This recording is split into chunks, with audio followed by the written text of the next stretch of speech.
નમસ્કાર વિદ્યાર્થી મિત્રો, આજે જે છે તે આપણે ઈએમએફ શ્રેણીનો જે છે અભ્યાસ કરવાનો છે. છેલ્લા લેક્ચરમાં જે છે એ આપણે કોઈ અર્ધકોષનો વિદ્યુત ધ્રુવ પોટેન્શિયલ કઈ રીતે નક્કી કરી શકીએ, પ્રમાણિત હાઇડ્રોજન કોષનો ઉપયોગ કરીને તે જોયું હતું.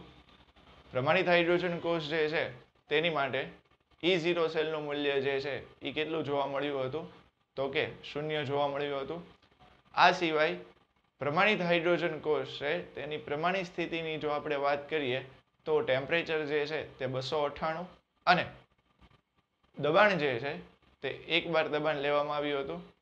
મુખ્ય બે સૂત્ર જે છે હું તમને યાદ દેવડાવું તો કાંઈક આવી રીતના હતા, તો કે E reduction is equal two minus E oxidation, E cell is equal two E reduction potential જે છે એ કોનો આવશે, કેથોડનો, માઇનસ E રિડક્શન પોટેન્શિયલ જે છે અહીંયા તમને કોનો જોવા મળશે, એનોડનો જોવા મળશે. તમને પ્રમાણિત સ્થિતિ પૂછેલું હોય તો ઉપર એક 0 એટલે કે E0 સેલની વડે તમારે દર્શાવવાનું હશે. આ જ સૂત્રને આપણે આ રીતે પણ દર્શાવી શકીએ કે E0 cell is equal to E0 right hand side minus E0 left hand side. EMF શ્રેણી જે છે, ઈએમએફ શ્રેણીની વાત શરૂ કરતા પહેલા ધારો કે તમને કોઈ સેલ જે છે ઈ સેલનું મૂલ્ય શોધવાનું કહે તો એની માટે આપણે અર્ધકોષના રિડક્શન પોટેન્શિયલનું મૂલ્ય ઉપયોગ કરતા હતા. એટલે ધારો કે તમને બે અર્ધકોષ આપી દે, જેમ કે તમને ઝિંક અને કોપરનો અર્ધકોષ આપી દે, તમને ખ્યાલ નથી કે આ ગેલ્વેનિક કોષ છે, બરાબર. અથવા તો આપણે બીજું જે છે ઉદાહરણ જે છે લઈએ તો કે તમને ઝિંક અને એજી એટલે કે સિલ્વરનો અર્ધકોષ જે છે આપી દે, તમને ખ્યાલ નથી કે આમાં કોણ ઓક્સિડેશન તરીકે વર્તશે અને કોણ રિડક્શન તરીકે જે છે વર્તશે, તો કઈ રીતે નક્કી થઈ શકે? બંને અર્ધકોષના જે છે એ તમને રિડક્શન પોટેન્શિયલના મૂલ્ય આપેલા હશે. તો રિડક્શન પોટેન્શિયલના મૂલ્ય ઉપરથી આપણે કઈ રીતે નક્કી કરી શકીએ કે કયા અર્ધકોષનું ઓક્સિડેશન થશે અને કયા અર્ધકોષનું રિડક્શન થશે? તો કે જે અર્ધકોષનું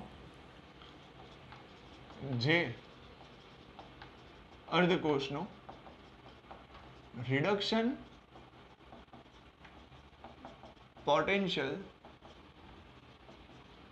નું મૂલ્ય વધુ, તેનું જે છે એ શું થશે, રિડક્શન થશે. અને જે અર્ધકોષનું રિડક્શન પોટેન્શિયલ નું મૂલ્ય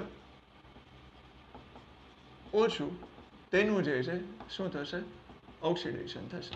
હવે આ તો તમને ખ્યાલ જ છે કે રિડક્શનની પ્રક્રિયા થાય કેથોડ પર ને આની પ્રક્રિયા થાય એનોડ પર. હવે જો આપણે ઈએમએફ શ્રેણીની જે છે વાત શરૂ કરીએ તો તમારી પાસે જે બુક હશે એની અંદર તમે ઈએમએફ શ્રેણી જે છે એ ખોલીને જે છે એક જોતા જાજો, જેમ જેમ હું બોલતો જાઉં તેમ તેમ. ઈએમએફ શ્રેણી જે છે એમાં તમે નીચેથી લઈને ઉપરની તરફ જે છે હું તમને પહેલા વાત કરું તો ખાસ જે છે એની અંદર જોશો તો કે નીચેની તરફ જે છે એ તમને લિથિયમ આપેલું હશે, એટલે કે છેલ્લું તત્વ જે છે હશે તમારું લિથિયમ. ઉપર જે છે એ પ્રથમ તત્વ જે છે એ તમને કયું જોવા મળશે, ફ્લોરિન જોવા મળશે. આ સિવાય જે છે એ જો બીજી વાત કરો તો તમને આવી રીતના બે એરા જે છે એ દર્શાવેલા હશે. એક ડાબી બાજુ નીચેથી ઉપર તરફ એરો જતો હશે ને એક જમણી બાજુ ઉપરથી નીચે તરફ એરો આવતો હશે. એમાં આવી રીતે વાત કરેલી હશે કે ઓક્સિડેશન કરતાની વધતી પ્રબળતા, અને આ બાજુ જે છે એ તમને એવું કીધું હશે કે રિડક્શન કરતાની વધતી પ્રબળતા. એટલે કે શું થશે તો કે જેમ તમે નીચેથી ઉપર જશો એમ નીચેથી ઉપર જવાને કારણે ઓક્સિડેશન કરતાની પ્રબળતામાં વધારો થશે. એટલે કે લિથિયમથી જે છે એ તમે ફ્લોરિન તરફ જશો એમ ઓક્સિડેશન કરતાની પ્રબળતા વધશે, અને ફ્લોરિનથી લિથિયમ તરફ આવશો તેમ રિડક્શન કરતાની પ્રબળતા જે છે એ તમને કેવી જોવા મળશે, વધતી જોવા મળશે. હવે આ સિવાય તમને એક બીજી વસ્તુ જે છે એ ખ્યાલ જ હશે, છતાં હું તમને કહી દઉં કે ઓક્સિડેશન કરતા એટલે જે છે એ પોતાનું જે છે એ શું કરશે તો કે રિડક્શન અને રિડક્શન કરતા એટલે પોતાનું જે છે એ શું કરશે તો કે ઓક્સિડેશન જે છે એ કરશે. ખાસ થોડું અહીંયા ફોકસ રાખજો. આ બે માહિતી જે છે એ બે માહિતી તમને EMF શ્રેણી સમજવામાં જે છે એ ખૂબ મદદરૂપ થશે. હવે અહીંયા એવું કીધું કે લિથિયમ જે છે, ખાસ તમે જુઓ તો લિથિયમ જે છે જેમ આપણે નીચેથી ઉપર જઈએ એમ ઓક્સિડેશન કરતાની પ્રબળતા વધે છે. તો લિથિયમ સૌથી નીચે છે, આથી લિથિયમ એ નિર્બળ ઓક્સિડેશન કરતા. અને જો તમે બીજી વાત કરો તો ઉપરથી નીચે આવો એમ રિડક્શન કરતાની પ્રબળતા વધે છે. એટલે કે લિથિયમ જે છે એ કઈ તરીકે વર્તશે? પ્રબળ રિડક્શન કરતા. હવે પ્રબળ રિડક્શન કરતા છે એટલે એનો અર્થ શું થયો કે પોતાનું જે છે તે ઓક્સિડેશન જે છે એ સહેલાઈથી કરી શકશે. અને નિર્બળ ઓક્સિડેશન કરતાનો અર્થ જે છે એ શું થશે કે પોતાનું જે છે એ રિડક્શન સહેલાઈથી કરી શકશે નહીં. હવે થોડું તમે બીજું વિચારો. EMF શ્રેણીમાં ફરીથી એક વખત જો લિથિયમની ઉપર હશે પોટેશિયમ, ત્યાંથી જેમ જેમ તમે ઉપર જતા જશો એમ જે છે એ કેલ્શિયમ જે છે, સોડિયમ અને એલ્યુમિનિયમ, એટલે કે લિથિયમથી લઈને એલ્યુમિનિયમ સુધીની હું તમને જો પહેલા વાત કરું તો લિથિયમથી એલ્યુમિનિયમ સુધીના બધા જે તત્વો છે એ ધાતુ તત્વો છે. એટલે કે વધુ સક્રિય ધાતુ તત્વો છે.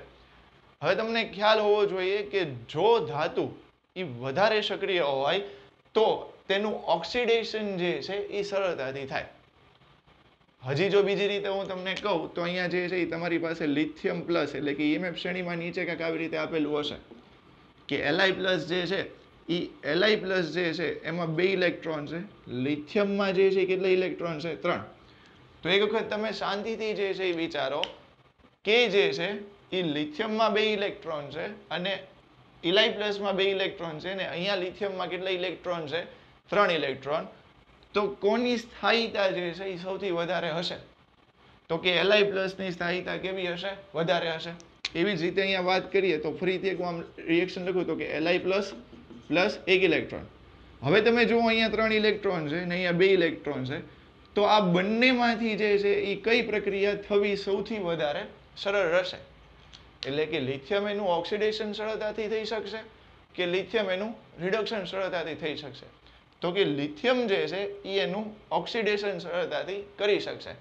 કેમ કે એ વધુ સક્રિય ધાતુ છે અને Li2 પ્લસમાં 2 ઇલેક્ટ્રોન હોવાને કારણે એની સ્થાયીતા જે છે એ તમને સૌથી વધારે જે છે એ જોવા મળશે લિથિયમની કમ્પેરિઝનમાં જો તમે કરો તો આને કારણે જે છે એ લિથિયમ જે છે એ પ્રબળ રિડક્શન કરતા તરીકે એટલે કે સહેલાઈથી પોતાનું ઓક્સિડેશન કરી શકશે અને લિથિયમ એ નિર્બળ ઓક્સિડેશન કરતા તરીકે એટલે સહેલાઈથી પોતાનું જે છે એ શું કરી નહીં શકે? રિડક્શન જે છે એ નહીં કરી શકે. હવે જે છે એ તમે ખાસ જુઓ તો એલ્યુમિનિયમથી ઉપરની તરફ જે છે EMF શ્રેણીમાં જો તો PBની ઉપર જે છે એ આવશે હાઇડ્રોજન. હાઇડ્રોજનમાં તમે જોશો તો 0 મૂલ્ય હશે રિડક્શન પોટેન્શિયલનું મૂલ્ય. હવે આપણને ખ્યાલ જ છે કે પ્રમાણિત હાઇડ્રોજન કોષમાં આપણે જોયું કે તેના રિડક્શન પોટેન્શિયલનું મૂલ્ય કે ઓક્સિડેશન પોટેન્શિયલનું મૂલ્ય કેવું હશે? 0 હશે. હવે ખાસ એક વસ્તુ અહીંયા અવલોકન કરવાની છે કે હાઇડ્રોજનની ઉપરના જે તત્વો હશે તે બધા માટે રિડક્શન પોટેન્શિયલનું મૂલ્ય કેવું હશે? ધન હશે. અને હાઇડ્રોજનની નીચેના જેટલા તત્વો હશે તે બધા માટે રિડક્શન પોટેન્શિયલનું મૂલ્ય કેવું હશે? ઋણ હશે. બીજી જો તમે વાત કરો તો હાઇડ્રોજનની નીચેના ભાગમાં એક જગ્યાએ તમને જોવા મળશે H2O. એમાં ખાસ જે છે તમે જોશો તો H2O નું રિડક્શન થઈને તમને જે છે એ હાઇડ્રોજન જે છે એ જોવા મળશે. હવે અહીંયા બીજી વાત એ છે નવાઈની કે H2O જે છે એ ખાસ ઓક્સિડેશન અને રિડક્શન બંને એનું થાય છે. વિદ્યુત વિભાજન કોષ છે એ વિદ્યુત વિભાજન કોષમાં આપણે જ્યારે ભણશું ત્યારે તમને ખ્યાલ આવશે કે જો H2O જે છે એનું રિડક્શન થાય તો તમને હાઇડ્રોજન બને અને જો H2O જે છે એનું ઓક્સિડેશન થાય તો જે છે એ તમને શું બનશે? ઓક્સિજન બનશે. એટલે કે H2O નું જે રિડક્શન જે છે એ રિડક્શન થઈને જે છે એ તમને બનશે H2 અને H2O નું જે છે એ તમને ઓક્સિડેશન જે છે એ ઓક્સિડેશન થઈને બનશે O2. આ બે માહિતી જે છે એ તમારે ખાસ યાદ રાખવાની છે. હવે હાઇડ્રોજનથી ઉપરના મૂલ્ય ધન છે એ તમને ખાસ ખ્યાલ છે, તમે EMF શ્રેણીમાં જોઈ શકો છો. ઉપરથી નીચે આવશો એમ રિડક્શન કરતાની વધતી પ્રબળતા છે, નીચેથી ઉપર જશો એમ ઓક્સિડેશન કરતાની પ્રબળતામાં વધારો થાય છે. ખાસ EMF શ્રેણીમાં ઉપર રહેલું તત્વ જે છે એ ફ્લોરિનને છે એ ખાસ ધ્યાનથી જો. ફ્લોરિન વિશે જેમ આપણે લિથિયમમાં એ લખ્યું કે નિર્બળ ઓક્સિડેશન કરતા અને પ્રબળ રિડક્શન કરતા, એવી રીતે જો આપણે ફ્લોરિનની વાત કરીએ તો ફ્લોરિન જે છે એ આપણને કઈ તરીકે વર્તશે તો કે પ્રબળ ઓક્સિડેશન કરતા અને નિર્બળ જે છે એ નિર્બળ રિડક્શન કરતા. હવે પ્રબળ ઓક્સિડેશન કરતા એટલે એનો અર્થ શું થશે કે પોતાનું રિડક્શન તે સહેલાઈથી કરી શકશે. હવે આવું કેમ થાય? આવર્ત કોષ્ટક જ્યારે તમે ભણ્યા હશો તો એમાં તમને ખ્યાલ હશે કે ફ્લોરિનની વિદ્યુત ઋણતા આખા આવર્ત કોષ્ટકમાં સૌથી વધારે છે. તો એને કારણે શું થશે કે ફ્લોરિનની ઇલેક્ટ્રોનને આકર્ષણ કરવાની ક્ષમતા જે છે એ સૌથી વધારે હશે. આથી એ ઇલેક્ટ્રોનને સરળતાથી મેળવીને પોતાનું જે છે એ શું કરી શકે? રિડક્શન કરી શકે. તો આને કારણે જે છે એ પ્રબળ ઓક્સિડેશન કરતા તરીકે વર્તે, એટલે કે સહેલાઈથી પોતાનું જે છે એ શું કરશે? રિડક્શન કરશે. આવી જ રીતે તમે નીચે જે છે આવો, જેમ આપણે વાત કરી એમ કે રિડક્શન કરતાની પ્રબળતા જે છે એ વધતી જશે, એટલે કે ઉપર જે છે એ કેવું હશે તો કે તમને નિર્બળ રિડક્શન કરતા જોવા મળશે, એટલે કે એ સહેલાઈથી પોતાનું ઓક્સિડેશન કરી શકશે નહીં. તો ખાસ અહીંયા તમે જુઓ તો આપણે વાત કરીએ એની વિદ્યુત ઋણતા વધારે છે કે એની ઇલેક્ટ્રોન આકર્ષવાની ક્ષમતા વધારે છે, તો ત્યાં જે છે એ સહેલાઈથી તમે એનું ઓક્સિડેશન કરાવી શકશો નહીં. તો આથી પ્રબળ ઓક્સિડેશન કરતા અને નિર્બળ રિડક્શન કરતા તરીકે ફ્લોરિન તમને જોવા મળશે. ફ્લોરિન જે છે એ કયા સમૂહનું તત્વ છે તો કે હેલોજન સમૂહ 17. EMF શ્રેણીમાં જે છે એ તમે જોશો તો ફ્લોરિન, ક્લોરિન અને બ્રોમિન આ ત્રણને પહેલા જે છે એ તમે EMF શ્રેણીમાં એક વખત ધ્યાનથી જોશો તો જેમ તમે નીચે આવતા જશો એમ રિડક્શન કરતાની પ્રબળતા વધે છે. એટલે કે ફ્લોરિન, ક્લોરિન, બ્રોમિનમાં નીચે તરફ આવતા જે છે એ બ્રોમિનના રિડક્શન કરતાની પ્રબળતા વધારે હશે. કોની સાપેક્ષે? ફ્લોરિનની સાપેક્ષે. તો આ જે છે EMF શ્રેણીની જે છે એ આપણે મૂળભૂત માહિતી જોઈ. ખાસ જે છે એ તમે EMF શ્રેણીની જે છે એ 5 થી 10 મિનિટ જે છે એ તમે એને જોઈને એનું એનાલિસિસ જે છે એ ખાસ કરજો. ફરીથી એક વખત કહું છું કે આ બે માહિતી જે છે એ બે માહિતી ઉપર આખી EMF શ્રેણી જે છે એ આધારિત થશે. તો કે નીચેથી ઉપર જેમ તમે જશો એમ ઓક્સિડેશન કરતાના મૂલ્યમાં વધારો થશે, ઉપરથી નીચે જેમ આવશો તેમ તમને જે છે એ શું થશે? રિડક્શન કરતાના મૂલ્યમાં જે છે એ શું થતો જોવા મળશે? વધારો જે છે એ થતો જોવા મળશે. હવે છેલ્લા લેક્ચરમાં જે છે આપણે એન્ડમાં એવી વાત કરી હતી કે જ્યારે તમે ગેલ્વેનિક કોષમાં કોપરનો જે અર્ધકોષ છે એ કોપરના અર્ધકોષને જ્યારે તમે પ્રમાણિત હાઇડ્રોજન કોષ સાથે જોડો તો તમને એના રિડક્શન પોટેન્શિયલનું મૂલ્ય જે છે એ કેટલું જોવા મળે છે તો કે 0.34 જે છે એ તમને જોવા મળશે. આ સિવાય બીજી એક વાત હતી કે Cu2+ જે છે એનું રિડક્શન સહેલાઈથી જે છે એ થઈ શકશે. કોની સાપેક્ષમાં? તો કે H+ ની સાપેક્ષમાં. હવે કેમ? તો કે ખાસ તમે જુઓ ને EMF શ્રેણીમાં તો Cu2+ ઉપર છે અને H+ જે છે એ ક્યાં છે? નીચે છે. હવે તમને ખબર છે કે જે ઉપરની તરફ હશે એ પ્રબળ ઓક્સિડેશન કરતા હશે, એટલે સહેલાઈથી પોતાનું રિડક્શન કરી શકશે. આને કારણે Cu2+ એ H+ ની સાપેક્ષમાં સહેલાઈથી જે છે પોતાનું રિડક્શન કરી શકશે. પરંતુ અહીંયા ખાસ એ વસ્તુ જોવાની છે કે H+ એ Cu નું ઓક્સિડેશન કરી શકતો નથી. આને કારણે જે છે એ HCl નું જે દ્રાવણ છે એ HCl ના દ્રાવણની અંદર જે છે એ કોપર દ્રાવ્ય નથી. હવે પાછો પ્રશ્ન ઊભો થાય, જેમ તમે એ 3 થી 4 લાઈન ટેક્સ્ટ બુકમાં આપેલી છે એને વાંચો ને એમ તમારું જે છે એ વધારે ને વધારે કોકડું ગૂંચવાતું જાય. પણ અહીંયા તમે ખાસ જોશો તો તમે EMF શ્રેણીનો પહેલા જે છે એ નિશ્ચિત રીતે અભ્યાસ કરશો અને પછી જે છે એને ફરીથી વાંચશો એટલે તમને ખ્યાલ આવશે. કોપર અને હાઇડ્રોજન એ બંનેમાં કોણ વધારે પ્રબળ ઓક્સિડેશન કરતા છે? તો કે કોપર. અને કોણ જે છે એ નિર્બળ ઓક્સિડેશન કરતા છે? તો કે હાઇડ્રોજન. હવે આને કારણે જે છે શું થશે? પહેલા તો અહીંયા એ વસ્તુ થોડીક સમજવી જે છે અઘરી બને કે ઓગળતો નથી. ઘણા લોકો ત્યાં કન્ફ્યુઝ થાય કે આ ઓગળતો નથી એનો અર્થ શું થાય? તો કે જે Cu છે એ Cu માંથી Cu2+ જે છે એ થઈ શકતું નથી. આ કોણ નથી કરી શકતું? તો કે H+. હવે આનું કારણ જે છે તમે ખાસ જે છે જોશો ને તો કોપર જે છે એ પ્રબળ ઓક્સિડેશન કરતા છે, જ્યારે હાઇડ્રોજન છે એ કોપરની સાપેક્ષે જે છે એ તમને ઓછો ઓક્સિડેશન કરતાની પ્રબળતા ધરાવે છે. તો આથી જે છે એ H+ જે હશે એ H+ સરળતાથી Cu માંથી Cu2+ જે છે એ કરી શકશે નહીં. આથી HCl ની અંદર તમને Cu જે છે એ દ્રાવ્ય થતો જોવા મળશે નહીં.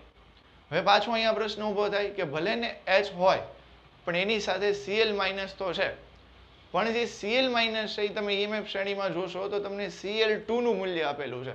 એટલે કે Cl2 ની તમને રિડક્શન પોટેન્શિયલનું મૂલ્ય આપેલું છે. Cl- નું જે છે એ આપેલું નથી. હવે ત્યાંથી થોડું આગળ વાંચો તો એવું લખેલું હશે કે નાઇટ્રિક એસિડના દ્રાવણમાં જે છે એ નાઇટ્રેટ આયન વડે જે છે એ Cu નું જે છે સરળતાથી જે છે ઓક્સિડેશન જે છે એ થઈ શકે છે. એટલે કે અહીંયા જે છે એ તમે ખાસ જોશો ને તો પ્રક્રિયા પ્રતિવર્તી શક્ય છે.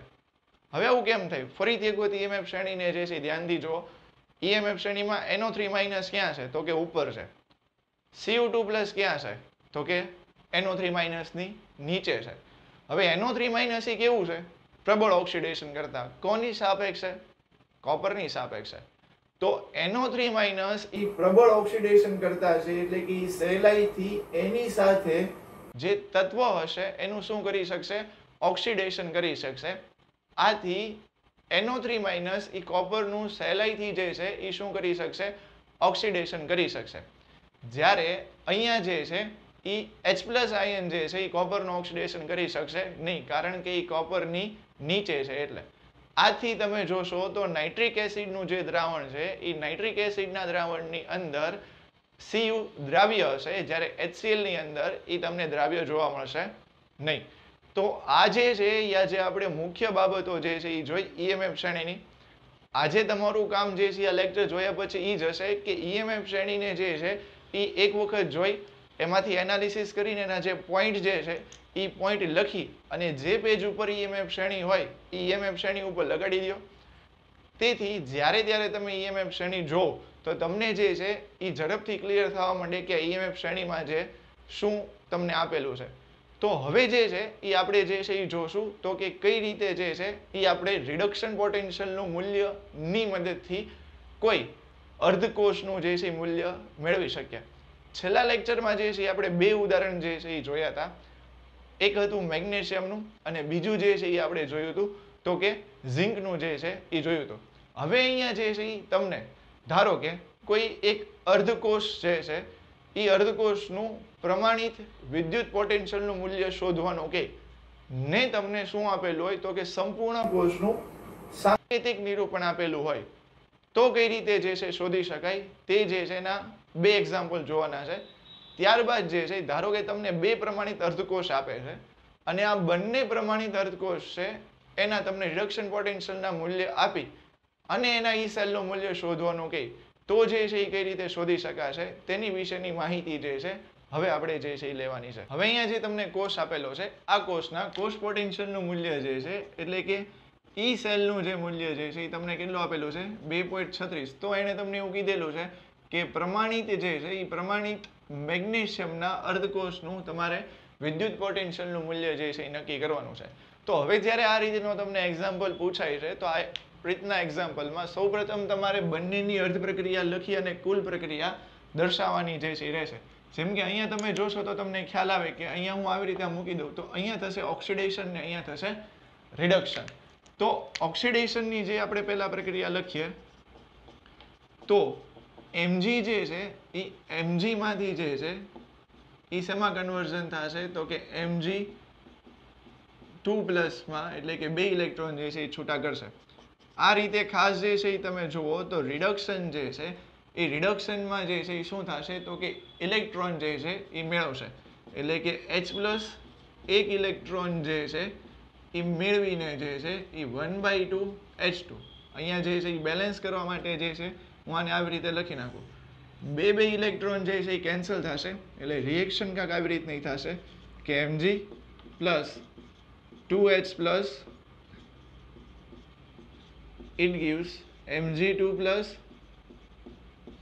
જે છે એ H2 ગેસ. હવે બીજી વસ્તુ કે ખાસ જે છે જુઓ તો અહીંયા આપણે જે સૂત્ર લખેલું છે કે E right hand side minus E left hand side અને E cell is equal to E reduction potential of cathode minus E reduction potential of anode. તો એ સૂત્ર હું અહીંયા મૂકું તો કે E0 cell is equal to E0 reduction potential of જે છે એ cathode minus E0 reduction potential of anode. હવે જે છે એ તમે જોશો તો અહીંયા જે છે એ તમારે રિડક્શન એટલે કે ઓક્સિડેશન અને રિડક્શન એ બે આપેલું છે. કેથોડ એટલે કે આ ભાગ જે છે એ તમારો કેથોડ છે અને આ ભાગ જે છે એ તમારો કયો છે એનોડ છે.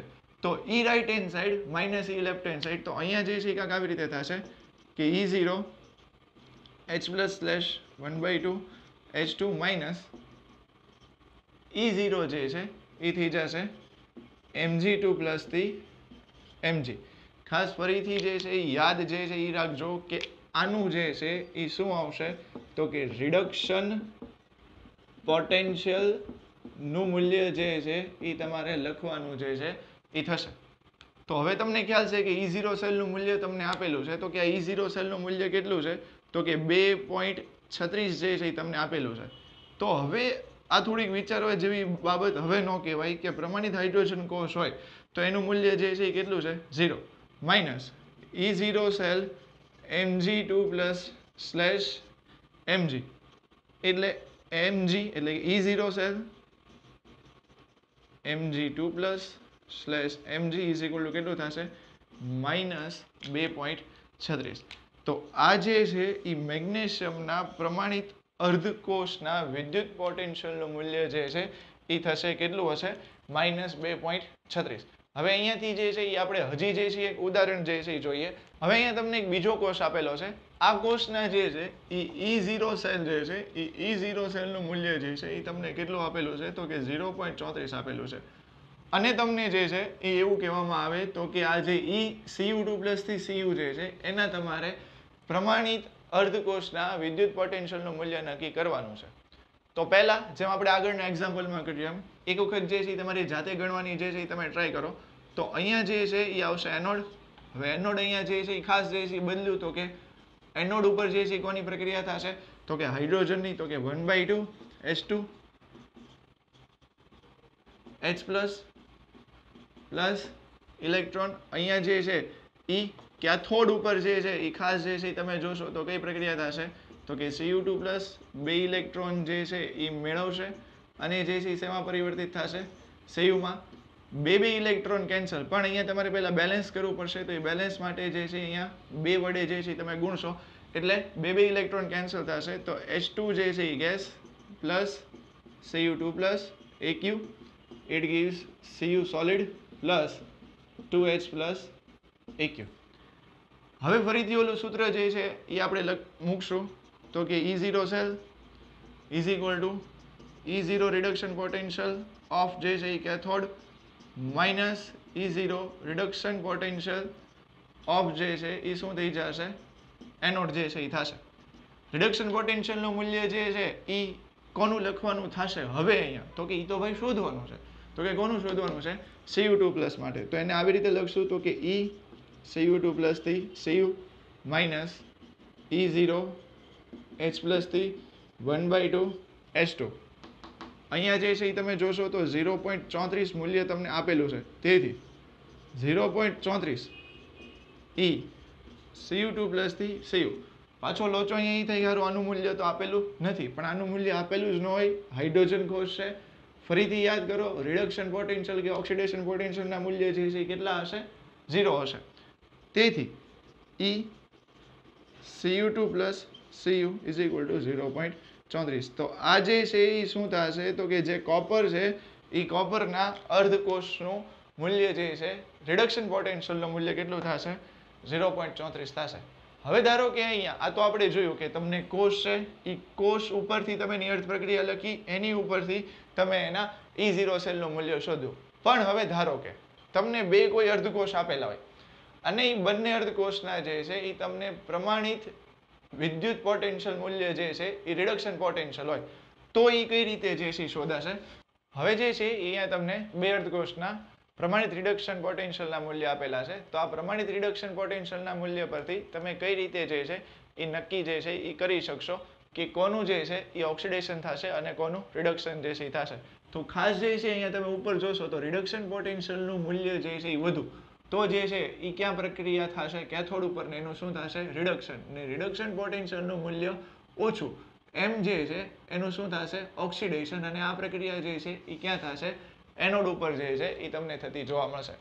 બીજી જે છે અહીંયા તમે ખાસ વસ્તુ જોશો તો Zn2+ થી Zn અને Ag+ થી Ag. હવે આટલી તો તમને ખ્યાલ આવી જ જાય કે આ બેયમાંથી કોના મૂલ્ય વધારે છે તો કે આ ભાઈના મૂલ્ય વધારે છે અને આ ભાઈના મૂલ્ય કેવા છે ઓછા છે. તો આનું જે છે એ શું થશે રિડક્શન ક્યાં થશે કેથોડ ઉપર થશે. આનું જે છે એ શું થશે તો કે ઓક્સિડેશન અને જે છે એ ક્યાં થશે તો કે એનોડ ઉપર જે છે એ તમને જોવા મળશે. રિડક્શન એટલે ઇલેક્ટ્રોન મેળવે અને ઓક્સિડેશન એટલે ઇલેક્ટ્રોન ગુમાવે. તો સૌથી પહેલા જે છે હું લખું અહીંયા કેથોડની પ્રક્રિયા. તો કે કેથોડમાં જે છે ખાસ તમે જોશો તો Ag+ એક ઇલેક્ટ્રોન જે છે એ મેળવીને અહીંયા જે છે શેમાં પરિવર્તિત થશે Ag જે છે એ સોલિડ. અહીંયા જે છે ખાસ તમે જુઓ તો એનોડ ઉપર છે તો Zn માંથી Zn2+ એટલે Aq પ્લસ જે છે એ કેટલા ઇલેક્ટ્રોન છૂટા કરે બે ઇલેક્ટ્રોન. અહીંયા બેલેન્સ કરવા માટે જે છે એ આપણે બે વડે જે છે એ ગુણીએ તો બે ઇલેક્ટ્રોન કેન્સલ એટલે 2Ag+ Aq plus Zn solid it gives Zn2+ Aq plus Ag solid. હવે આ કુલ પ્રક્રિયા થઈ. આ કુલ પ્રક્રિયા ઉપરથી તમારે કોષનું સાંકેતિક નિરૂપણ કરવું છે. તો તમારે કોષનું સાંકેતિક નિરૂપણ કરવું હોય તો આ રીતે જે છે એ થશે. જેમ કે તમને ખબર છે કે કોષમાં જે જમણી બાજુ હોય એનું જે છે એ રિડક્શન જે છે એ થાય અને જે ડાબી બાજુ જે છે હશે એનું થશે ઓક્સિડેશન. તો અહીંયા સૌથી પહેલા જે છે હું લખીશ કે Zn થી Zn2+ ક્ષાર સેતુની નિશાની. પછી જે છે અહીંયા આવશે Ag+ થી અહીંયા જે છે Ag. બરાબર. તો આ જે છે એ ઝિંક એટલે કે ઝિંક થી Zn+2 અને Ag+ થી Ag.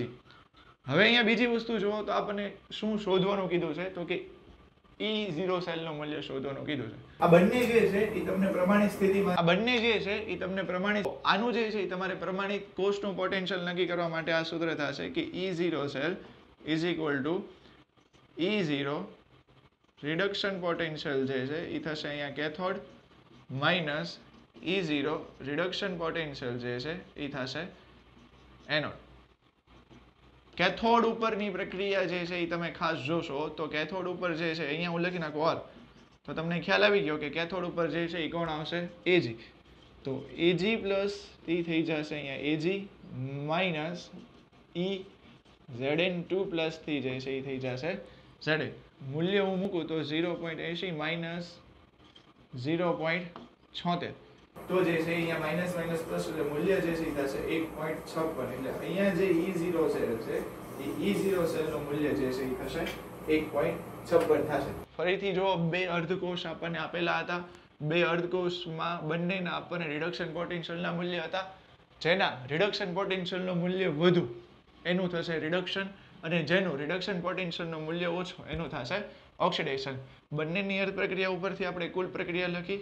કુલ પ્રક્રિયામાં ખાસ જે છે જો કે કુલ પ્રક્રિયા પરથી કોષનું સાંકેતિક નિરૂપણ તો અહીંયા Zn થી Zn2+ Ag થી Ag+ થી Ag આ જે છે આખું કોષનું સાંકેતિક નિરૂપણ થયું.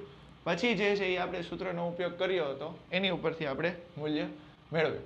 હજી જે છે એક ઉદાહરણ જે છે જોઈ લઈએ. તો ધારો કે હવે પછીનું જે તમને ઉદાહરણ જે છે, તો આજે છે હવે તમને બે અર્ધકોષના પ્રમાણિત રિડક્શન પોટેન્શિયલના મૂલ્ય આપેલા છે. આ બેમાંથી જે છે એ કોનું મૂલ્ય વધારે છે? તો કે ભાઈ આનું મૂલ્ય વધારે છે એટલે આનું થશે રિડક્શન, ને આ રિડક્શન જે છે એ ક્યાં થશે? તો કે કેથોડ પર. આનું જે છે એ થશે ઓક્સિડેશન, અને આ ઓક્સિડેશન જે છે એ ક્યાં થશે? તો કે એનોડ પર થશે.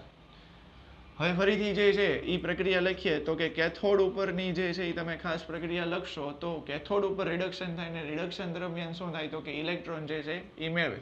તો CO2+ જે છે એ બે ઇલેક્ટ્રોન જે છે એ મેળવી અને CO માં કન્વર્ટ થાય, અને એનોડની પ્રક્રિયા તો એક આવી રીતે થશે કે Mg થી Mg2+, અને અહીંયા બે ઇલેક્ટ્રોન જે છે એ ગુમાવે. બે electron cancel. CO2+ plus Mg, it gives Mg2+ plus CO. આ જે છે એ કુલ પ્રક્રિયા થઈ. હવે કુલ પ્રક્રિયા ઉપરથી ફરીથી કોષનું સાંકેતિક નિરૂપણ તો કે Mg થી Mg2+. અહીંયા વચ્ચે ક્ષાર સેતુની નિશાની. અહીંયા જે છે એ થશે CO2+ થી CO. આ કુલ પ્રક્રિયા ઉપરથી કોષનું સાંકેતિક નિરૂપણ જે છે એ જોયું. સામે જે છે આપણને સૂત્ર આપેલા છે એ સૂત્રનો ઉપયોગ કરશું કે E0 cell is equal to E0 reduction potential જે છે એ કોનો હશે? કેથોડનો, માઇનસ E0 રિડક્શન પોટેન્શિયલ જે છે એ કોનો આપણને આપેલો હશે? એનોડનો.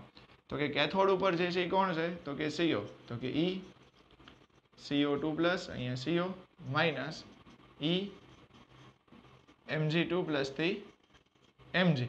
બંનેના મૂલ્ય જે છે એ ખાસ તમને આપેલા છે ઉપર જે છે એ તમે ખાસ જોશો તો કે માઇનસ 0.28, માઇનસ જે છે એ તમને જે છે કેટલો થઈ જશે? 2.36 જે છે એ થશે. તો અહીંયા ખાસ જે છે એ તમે જુઓ તો આનું મૂલ્ય જે છે એ તમને કેટલું જે છે એ જોવા મળશે? તો કે અહીંયા મૂલ્ય જે છે એ E0 સેલનું મૂલ્ય જે છે એ 2.09 વોલ્ટ જે છે એ જોવા મળશે. તો આ રીતે જે છે એ આજે આપણે 2 થી 3 જેવા એક્ઝામ્પલ જે છે એ જોયા કે જો તમને કોષ આપેલો હોય તો એ કોષની અર્ધ પ્રક્રિયા ઉપરથી કઈ રીતે E0 સેલ શોધી શકાય. બે અર્ધકોષ આપેલા હોય તો બે અર્ધકોષની પ્રક્રિયા ઉપરથી જે છે એ કઈ રીતે જે છે એ આપણે કોષના E0 સેલનું મૂલ્ય જે છે એ શોધી શકીએ. તો હવે પછીનો જે લેક્ચર છે એમાં આપણે જે છે એ વિદ્યુત પોટેન્શિયલ અને EMF શ્રેણી જે છે એના રિલેટેડના જે છે એ MCQ જે છે એની ચર્ચા જે છે એ કરીશું.